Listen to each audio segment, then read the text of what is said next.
سلام تخطاتلت نايس channel كمي كان يخم كمي تخونو سناي كتكونو ناي وتر منيو تيو لومي حانتي فلي بزبلة نزقو وانا كتنكفن كتحجزن تخيلي عزبل كوارسي هي غريبة زلهم مچم بالسوشيال ميديا بتدقاقامي نريو خمزلنا هذا حو حنت حافتي أبكم زعد نفسهم قتيلهم طفيهم تتصليلهم عبيدهم زبل بزحين عن السماء ጠንቅና እዚ ሕማም እዚ ብዙሕ እንዲ ክኸውን ዝኽእል ሓደ ካብቲ ጎሊሑ ዝረአ ዘሎ ብፍላይ ኣብ ግዜ ኮቪድን ድሕሪ ኮቪድን ብዝማዕበለ ፅልዋታት እናሓየለ ዝመፅእ ዘሎ ዲፕሬሽን ወይ ከዓ ልዑል ደረጃ ናይ ፀቕጢ ወይ ጭንቀት ኢልና ንፅውዖ እዩ እዚ ሕማም እዚ ሰላሕ ተወራሪ እዩ ምክንያቱ ማስ የጥቅዓካ ኣይትፈልጥን ካልኣይ ድማ ምስ የጥቅዓካ ካብ መድሃኒትካ ዝህደም ሕማም እውን ስለ ዝኾነ እዩ ስለዚ ናይ ሎሚ ኣርእስቲ ካብ ትፀገም ሰጋጠመ ሞት ሓደጋ ሰጋጠመ ዋይ ኢልና ዚና ንሓዝን በኣጉ ነፍሲ ወከፍና ከባቢና ንኽንፍትሽ መጀመርያ ነፍስና ንኽንፍትሽ ቀንድን ነፍስና ንኽንፍትሽ ድሕሪኡ ድማ ኣሕዋትናን ቤተሰብናን ይዕሩኽትናን ቸክ ንኽንገብር ብኸመይ ከነለልዮ ንኽእል ሰብ ኣብ ከምዚ ጉዕዞ ኣብ ከምዚ ፀገም ወዲቑ ዘሎሲ ብኸመይ ከነለልዮ ንኽእል ምክንያቱ ሓግዙን ክብል ስለዘይክእል ክንሪኦ ኢና ድማ ስለዚ እዛ ቪድዮ እዚኣ it's going to be very important ንነፍስና ብፍላይ ድማ ንከባቢና ዘሎ ኣሕዋትና ንሓትናን ንኽንሕግዝ ካብ መጀመርያ ላይ ካብዋ ናብ ካልኦት ንኽትባፃሕ ምንታን ብዙሓት ፈሊጦም ሂወት ሰባት ኣብ ምርዳእ ክጠቕሙና መብዛሕትኡ ካብ ኪላታት ዝመፀ ሓበሬታ እዩ ኣብቲ ዓውዲ ኪላታት ካብ ዝኾኑ ዓበይቲ ተመራመርቲ ናይ ሃርቨርድ ዩኒቨርሲቲ ናይ ካልኦትን ዝመፀ እዩ ስለዚ ክጠቕመና ዝኽእል ምኽሪ እውን እዩ እናበልኩ ግዜ ከይወሰድኩ ናብኡ ክንሃትሽና ዲፕሬሽን እዩ ዝብል ኣርእስትና how to recognize the signs and respond እቶም ምልክታት ናይዚ ሕማም ከመይ ጌርና ንለልዮም ከመይ ጌርና ድማ ንዖም ክከላኸል ዝኽእል ግብረ መልሲ ክንገብር ንኽእል ኢና ክንርኢ መጀመርያ ቁሩብ ክለይ ድሕረ ባይታ ናይዚ ዲፕሬሽን ንብሎ ዘለና ኣብዚ ሕጂ እዋን ኣብ ከመይ ደረጃ በፂሑ ዘሎ ብዓለም ደረጃ ክንጥምት ኢና ምክንያቱ እንታይ ዓይነት ፀገም ኢና ንዛረብ ዘለና ክርዳኣና ስለ ዘለዎ so ክበድ ናይቲ ፀገም እውን ክርዳኣና ስለ ዘለዎ depression rates jumped to 32% over the course of the first year of pandemic ካብ ኮሮና ዝመፀ 2020 ጀሚሩ ኣብቲ ከባቢ 2020 እቲ ፓንደሚክ ብ8% ፀቕጢ ዲፕሬሽን ሲ ፀቕጢ ናይ ኣእምሮ 8 ሚታዊት ነወሰኸ ይመፅእ ነይሩ ካብቲ ኮሮና ጀሚሩ ክሳብ ሕጂ ኣብ ዘሎ ግዜ ግን 4 ዕፅፊ ዳብል ብምግባር ናብ 32% ደይብሎ ይብለና ኣሎ very very prominent ወይ ሓያል ናህሪ እናገበረ ዝመፅእ ዘሎ እዩ እዚ ድማ ካብ ሓደ ስታዲ ናይ ቦስተን ዩኒቨርሲቲ ዝመፀ ኣብ ቀረባ ግዜ ዝተረኣየ መፅናዕቲ እዩ people often experience elevated levels of depression after a traumatic event such as natural disasters, terrorist attacks or pandemic in this case ይብለና ዶክተር ሳንድሮ ጋሌያ ዝተባህለ ወይ ዝተባህለት እንታይ ይብሉና ኣለዉ መብዛሕትኡ ግዜ ደቂ ሰባት ድሕሪ ሓደ ብርቱዕ ዝኾነ ዘሰንብድ ፍፃሜ ትራውማቲክ ኢቨንት እዚ ዲፕሬሽን ወይ ከዓ ልዑል ደረጃ ናይ ፀቕጢ ከጓንፎም ይኽእል እዩ ኣብነታት ምንቅጥቃጥ ናይ መሬት ድዩ ብርቱዕ ነውፂ ናይ ማይ ድዩ ለቕለቕ ናይ ማይ ድዩ ከምኡ ናይ ቴሮሪስት መጥቃዕቲ ተጋጢሙ ኣብ ግዜና ድማ እዚ ዓብይ ናይ ተፈጥሮ መጥቃዕቲ ዝኾነ ሕማም ኮቪድ-19 ብዝፈጠሮ ብዙሓት ሰባት ኣብዚ ናይ ልዑል ደረጃ ናይ ፀቕጥን ጭንቀትን ክወርዱ ከም ዝኽእሉ ይሕብረና ማለት እዩ COVID pandemic is unique in its ongoing nature which likely contributes to people's continued and heightened levels of depression እዚ ናይ እዚ ሕማም እዚ ፀገም ድማ ቀንዲ እንታይ እዩ እቲ ፀገም ዝፈጠሮ ወይ ከዓ እቲ ናይ ኣብ ልዕሊ ሰብ ከውርዶ ዝኽእል ፀገም ናይቲ ሕማም ጥራይ ዘይኮነ እቲ ንሱ ፈጢርዎ ብዘሎ እገታታትን ምዕፃውን ክንደይ ሰባት ኣብ በይኖም ስለ ዝተዓፀቡ ካብቲ ሕማም ብዘይስንፍ መንገዲ ድማ በዚ ፀቕጥን ጭንቀትን ተበሊዑን ኣብ ሕማቕ ደረጃ ወዲቑን ዘሎ ሰብ ኣዝዩ ብዙሕ እዩ ኣብ ካልእ ኮለል ከይበልና ኣብ ሕብረተሰብና ተጠሚትና ንዓይ ስለ ዝመፀኒ ይመስለኒ ብዙሕ ሰባት ተጠቂዑ ከም ዘሎ ክበፅሕ ክኢል ኣለኹ ስለዚ ተደጋጋሚ ከምዚ ኣርእስቲ ክገብር የድልየ ምክንያቱ ምናልባት ንዓኹም ንገሌኹም ዘየገድስ ክኸውን ይኽእል ክንደይ ሰብ ግን ኣብ ሕማቕ ኩነታት ወዲቑ ከም ዘሎ ክንርዳእን ከነስተውዕልን ተበግሶ ንክንወስድን ንክሕግዘና እየ ዝገብራ ዘለኹ ማለት እዩ so and now እተን 6 ኣገደስቲ ምልክታት እዚ ሕማም ዝከጥቅዓና ከሎ ወይ ንሓደ ሰብ ከጥቅዖ ከሎ እዚአን ቀለልቲ ምልክታት ክንጥምት ንኽእል ምክንያቱ ሓደ ሕማም ከም ዘጥቅዓካ ክትፈልጥ ኣይትኽእልን ኢኻ ክሳብቲ ምልክታቱ ዘየለለኻ So experiencing depression isn't the same as feeling sad or down depression ማለት ናይ ሓደ መዓልቲ ናይ ክልተ መዓልቲ ከምዚ ስልቹቹ ክብለካ ወይ ጭንቅ ክትብል ወይ ሕዝን ክትብል ከምኡ ማለት ኣይኮነን እንታይ ዳ እዩ ክንብል ኢና ምክንያቱ ፈላሊና ክንፈልጦ ክንክእል ኣለና The big thing to look out for is to what degree it is affecting the person's functioning. So እንታይና ንብል ዘለና እቲ ሓዘንን ጭንቀትን ደይኮነሲ ተቐንዲ ክንሪኦ ዘለና እዚ ዘጋጥም ዘሎ ጭንቀትን ሓዘንን ስነቲ ሰብሲ ክሳብ ክንደይ ኣብ ጉዕዞ ሂወቱ ይፀልወሎ ብካልእ ቋንቋ እንታይ ማለትና እዩ እዚ ሕጂ ካብ ዶክተር ሚካኤል ዚፍራ ዝተባሃለ ኪላ ዝመፀ እዩ ናይ ኣሜሪካን ሳይኮሎጂካል ኣሶሲዬሽን ነዚ ሕማም ዲፕሬሽን ብከምዚ ምልክታት ከነስተብለሉ ወይ ክንጥምቶ ንኽእል ይብለና ኣሎ ቁጥሪ ሓደ a lack of interest and pleasure in daily activities ቁጥሪ ሓደ ምልክት ናይ እዚ ሕማም ልዑል ደረጃ ናይ ፀቕጢ ወይ ጭንቀት ንብሎ ዘለና ቀዳመይቲ ምልክትናቱ ዝኾነ ይኹን ድሌት ኣብቲ መዓልታዊ ንጥፈታት ዘይምህላው ተገዳስነት ዘይምህላው ኣብቲ ቀፃሊ ትገብሮ ዝነበርካ ወይ ቀፃሊ ንገብሮ ዝነበርና ምንቅስቃሳትና ብፍፁም ድሌት ክህልወና ድሌት ምስ እንስእን ማለት እዩ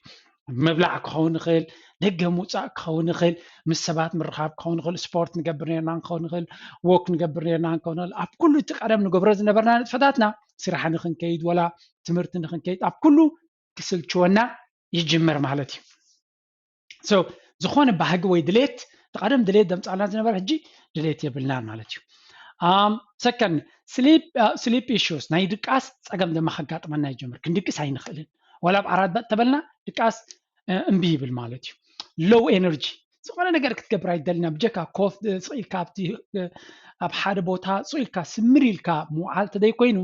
ሓደ ፍሉይ ነገር ክንገብር ኤነርጂ የብልና ኤነርጂ ማለት ከዓ ዝኾነ ነገር ንክትገብር ዝስማዓካ ፅቡቅ ስምዒትን ተበግሶታትን ሓይልን ማለት እዩ ንሱ እውን ይጎድለና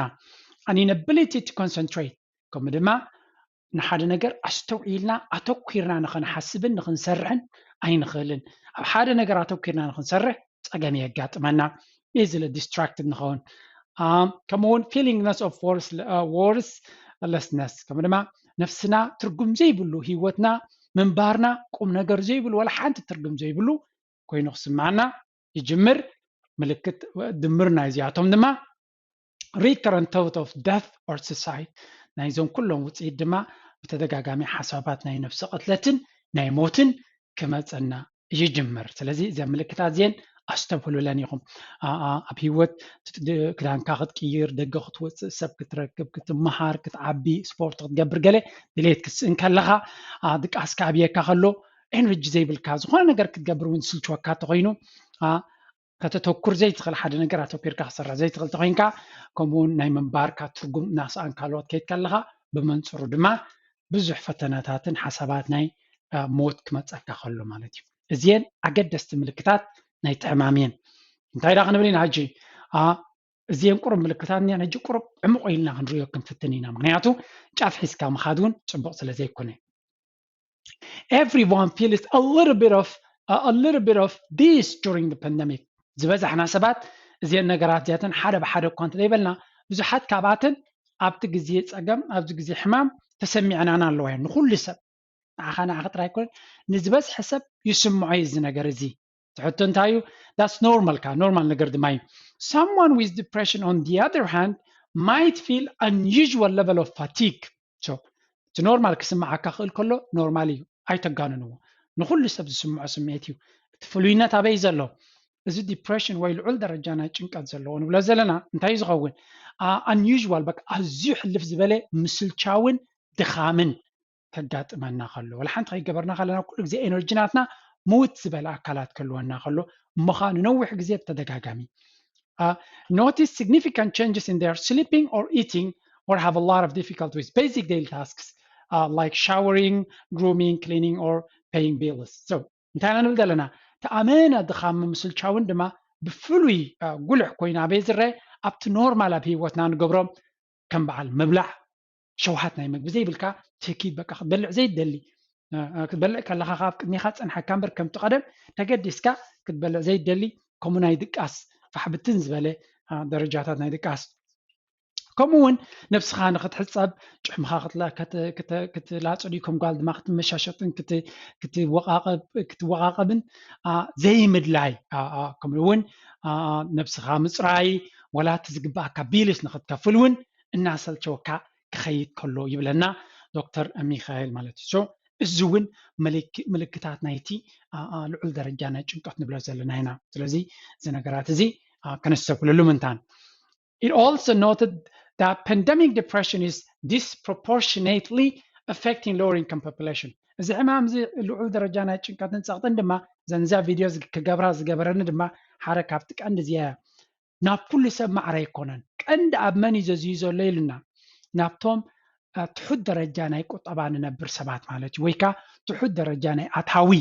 ንዘለና ሰባት ኣብኣቶም 3 ዕፅፊ ካብቲ ኖርማል ክርአ ተጀሚሩ ኣሎ እዚ ድማ መብዛሕትኡ ሰብ እቲ ፓንደሚክ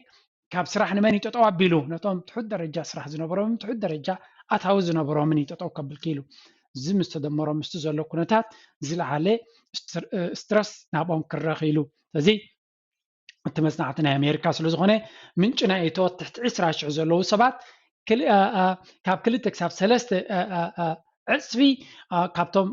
ዝለዓለ ደሞዝ 70,000 ድዮም 80,000 ዘለዎም ሰባት ብዝለዓለ ኣብኦም ክርአ ተራእዩ እቲ ጭንቀት ድማ ይብለና ስለዚ እዚኣ እውን ነቲ ሕብረተሰብና ብዓብዩ ክትንግፍ ትኽእል ስለ ዝኾነት እየ ዝያዳ ታርእስቲ ከተኩረላ ገዲዳትኒ ማለት እዩ Number 4 the critical dilemma እዚኣ ቁፅሪ 4 እታ ቀንዲ ኣገዳሲት ናይታ ኩላ ንሪኣ ዘለና ኩላ ኣገዳሲ እንዲ ቁፅሪ 4 ግን ኣስተብሂልኩም ስምዕዋ ኣብዚ ዲሌማ ዝበሃል ኣሎ ክልተ ተገራጨውቲ ነገራት ክንርኢ ኢና እንታይ እዮም ሶም ከ Depression is a catch-22. The symptoms often keep you from pursuing strategies and coping mechanisms that elevate them. ይብለና እዚ ዶክተር ሚካኤል ማለት እዩ እንታይ ይብለና ኣሎ እዚ ሕማም እዚ ተፃራሪ ሓይሊ ኣለዎ እንታይ እዩ ስኸ እቲ ሕማም እንታይ እዩ ዝገብረና ነቲ መድሃኒትና ክኸውን ዝኽእል ዝነበረ ነገራት ከም ንፀልኦ ብምግባር መሊስና ናብቲ ሕማም ከም ንወድቕ ይገብረና እንታይ ማለት እዩ ክደግመልኩም እየ እዚ ሕማም እንታይ ዝገብረና ዝኾነ ነገር ንኸይንገብር ፅቡቕ ንኸይንበልዕ ፅቡቕ ንኸይንሰቲ ፅቡቕ ንኸይንኽዳን ደገ ኸይንወፅእ ሰብ ከይንረክብ ንነፍስና ሃለዋታ ኸይንገብር እዩ ዝኽልክለና ንብል ኣለና ንኸይንምሃር ንኸይንዓቢ እዩ ዝኽልክለና ኤግዛክትሊ እዚኦም ነገራት እዚኣቶም ከኣዮም ካብቲ ሕማም ከውፅኡና ዝኽእሉ ምክንያቱ ነዚኦም እናገደፍና እንተኸይድና መሊስና ናብቲ ጭቃ መሊስና ናብቲ ዲፕሬሽን እናበርትዐ ክኸይድ እዩ ስለዚ እቲ መድሃኒት ካሲ እቲ ትፀልኦ ነገር ይኸውን ላይክ ዶክተር ከኒና ይብካ ኣሎ በዚን ክትሓዊልካ እተን ከኒና ግን ክትበልዓን ዘይትደሊ ትኸውን that's a big problem ናይ እዚ ሕማም እዚ ከነስተብለሉ ዘለና ንሰባት ንኽንሕግዝ ድማ ክንፅዕር ዘለና ንብል ዘለና for example when you are feeling particularly down you might feel completely unmotivated to exercise yes ክስልችወካ ከሎ ወይ ከምዚ ሞራልካ ውድቕ ክብል ከሎ ደገ ወፂኻ ስፖርት ክትገብር ወክ ንክትገብር ከምኡውን ንክትገብር ሞቲቬሽን ወይ ከዓ ምትብባዕ የብልካን ከምኡውን ናብ ዕሩኽትኻ ክትደዋወል ምስ ሰብ ክትራኸብ ደገ ወፂኻ ንፋስ ንክትወስድ ኣይደልን ኢኻ but those activities can provide a sense of enjoyment that will help cope with the depression ማለት እዚኦም ግን ካብቲ ሕማም ከናግፉኻ ዝኽእሉ ኣገደስቲ ንጥፈታት እዮም ከዓ ነይሮም ስለዚ እቲ ሕማም ነቲ መድሃኒት ንኸይትወስዶ እዩ ዝኽልክለካ እዚኣ ድማ እታ ዝኸበደት ክፋል ናይዚ ርእስኻ እንትሕምካ እንታይ ዝብለና ኣነ ርእሰይ ስለ ዝሓምም ካብ ግዜ ናብ ግዜ ከኒና ክወስድ እየ ዝደሊ ክሓውም እንታን እዚ ሕማም እዚ ግን ነቲ መድሃኒት ንኸይትወስዶ ንዑ ንኸይትገብር እዩ ዝዓክተካ that's very dangerous ፀገም ማለት እዩ that's why we all need to look out for the others so that they don't get caught in this dilemma ስለዚ ተቐንዲ ዕላማና ኣብ ከምዚ መዋጥር ብሰንኪ እዚ ተገራጫዊ ሓይሊ ናይዚ ሕማም እዚ ተዓፂኦም ንዘለዉ ሰባት ንሕና ድሃዮም ጌርና ንኽወፁን ሂወቶም ንኽዕርዩን ድፍኢትን ሓገዝን ክንገብረሎም ዘድሊ ድማ ብሰንኪ እዚ እዩ ስለዚ ንዕሩኽካ ንቐረብትኻ ንቤተሰብ ንኣሕዋትና ኣብ ጥቃና ንዘለዎም ምሳና ኮንታክት ንዘለዎም ቼክ ምግባር ሓላፍነት ክንወስድ ይግባእ ምክንያቱ ድሃያ ጥፍዮም ዘለዉ ምናልባት እዚ ፀገም ሒዝዎም ኩሉ ስለ ዝኽእል Number 5 expert advice on how to cope so مغرناتهم دما كلا تايبلنا له حده be proactive and plan for activities in advance يا حنت كابتي اب حبرتسبنا زين فلطان زين تقملاينا بزح غزي زغبروا له ግን ዝበዛحنا ይንገብራና እንታይ ስኸ ምስ ሰባት ንምርኻብ ወይ ካ ዝኾነ ነገር ንኽትገብር ፕላን ምውፃእ ጽባሕ ወክ ገብርየ ጽባሕ ምስ ክስቶ ክራኸበ ድሕርሶምን ምስ ክስቶ ክራኸበ ኢልካ ፕላን ምውፃእ ምክንያቱ ንሕና እንታይና ንፈልጥ ድውላ ቢልካ ክስቶ ንዓና ይበነፃ ኣለኽዶ ከምዚ በንግበር ብል ከምኡ እንድሕር ኮይኑ ኣብኡ ዝምርኮስቶ ኮይኑ ኣይጥዕመንን ኢሎም ጌሾ ኣለኹ ተይሎም ካቶም ትድውለሎም ሰባት ዳክትገብር ኢኻ ኣብዚ ይድል ነገር ክታብቲ ኢኻ በንፃሩ ካብ ንጽባሕ ፕላን ኣለካ ድሕሪ ጽባሕ ትገብሮ ንሽተይ ኣለካ ነታ ሶምንሲ መዓልታዊ ገለ ንጥፈታት ጌርካላ እንተለኻ እንተወሓደ እንታይ ክትገብር ምዃንካ ፈሊጥካ ኣለኻ ዕላማ ኣለካ ንኽትንስእ ማለት እዩ እዚኣ ድማ እታ ቀንዲ ኣገዳሲት ክንለምዳ ዘለና ከምኡ ድማ ድሕሪ ኩሉ ሰብ ሲኢንካ ወይ ዝኾነ ትገብሮ ፕላን ተደነይሩካ ንኸዘናግዓካ ኣብ ዘየድሊ ነገራት ንኽትኣቱ የተባብዓካ ማለት እዩ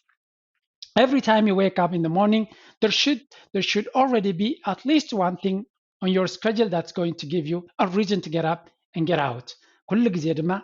ንጎ ክትንስእ ከለኻ ብውሑዱ ሓደ ነገር ኣብ ካላንደርካ ክህልሎ ንኽትንስእ ዝገብረካ ኮርስ ስራሕካ ክኸውን ይኽእል ትምህርቲ ክኸውን ይኽእል እዚኦም ተዘየለዉ ድማ ገለ ነገር ክትመልኣሉ ክትክእል ኣለካ ኣብቲ ካላንደርካ ፅባሕ ክገብረ እየ ትብሎ ካብ ዓራት ተንሲኻ ናብ ፅቡቕ ነገር ንክትወፍር ዝግድደካ ብተወሳኺ ሲፍራ also recommends two other simple habits that can help ክልተ ነገራት ድማ recommend ጌርና ኣሎ get a quality sleep which will help you to function better during the daytime and eat well ፅቡቕ መግብን ፅቡቕ ድቃስን highly recommended ኢሉና ኣሎ ዶክተር ድማ so stop or minimize any use of substances ከም ድማ ብመንፅሩ ኩሎም ዓይነት ሰብስታንስስ ከም በዓል ኣልኮል ሽጋራ ከምኡ ካልኦት ዓይነት ሕማቃት ተጓዳእቲ ነገራት ካብ ምጥቃም ድማ ክንቁጠብ ኣለና ይብሉና እዛ ምኽሪ ኣዝያ ነዋሕ ኣይኮነትን ግን ኣዝዩ ኣገዳሲ ፍልጠት ኣለዋ መጀመርያ ፅቡቅ ጌርኩም ፍለጥዋ ንሰባት ምንታን ክንጠቅም ቅድም ንሕና ክንፈልጥን ኣብ ሂወትና ክንቀየርና ኣለና ምንታን ንኻለ ንኽንሕግዝ እንተፈቲኹማ ላይክ ኣብዋ ንሓውኹም ንሓፍትኹም ብርግፅ ክጠቕሞም ስለ ትኽእል ሼር ግበሩሎም ከም ወትሩ ናትኩም ሓሳባት ተወሳኺ ነገር እንተለኩም ከምኡ ንዓይ ክሕግዝ ዝኽእል ፊድባክ ዝበልኩሞ ኣብ ኮሜንት ሰክሽን ክፅበየኩም እየ እናበልኩ እዛ ርእስቲ ኣብዚ ክዛዝም እየ ኣምላኽ ንኹልና ሙሉእ ጥዕና ቅሳነትን ሓጎስን የውርደልና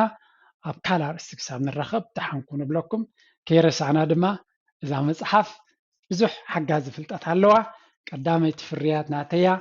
ገዚኹም ኣብ ሸልፍናትኩም ተጌርኩማ ደስ ብለኒ ንዓይ ማለት እዩ እናበልኩ ነዛ ርእስቲ ኣብዚ ክዛዝም እየ ኣብ ካልእ ክሳብ ንራኸብ ድሓንኩኑ ሰስናዩ ቻው